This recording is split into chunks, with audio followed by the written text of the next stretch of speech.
এই রিয়াজ, এটা গাড়ি চলে এসছে, তাড়াতাড়ি লোড দিতে। ও রোজা আছে মালিক, ওকে এত ভারী কাজ দিয়েন না, সেইটাই আমি লোড করে দিছি। এই কে রোজা আছে না আছে তা দেখে আমার লাভ নাই, আমাকে মাল এক্ষুন ডেলিভারি দিতে হবে। যা তাড়াতাড়ি লোড কর গা। ঠিক আছে মালিক, যাচ্ছি। এই রিয়াজ দাঁড়া, তোকে যেতে হবে না, আমি যাচ্ছি। খাবার তুই আবার উঠে আসলি কেনে? যা খেলি গা, আমি লোড করে দিছি।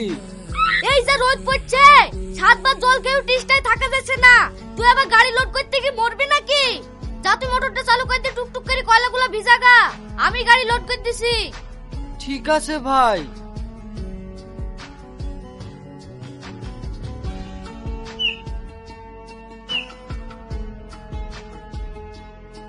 এই সুমিত শোন, এই তুই একটা হিন্দু ছেলে হই ওই মুসলিমের বাচ্চার উপর অত দরদ দেখাস কেন? ও রোজা করুক নাই মরুক, তোর দেখার দরকার কি? তোর কাজ তুই করবি, ওর কাজ ও করবে। আপনি কি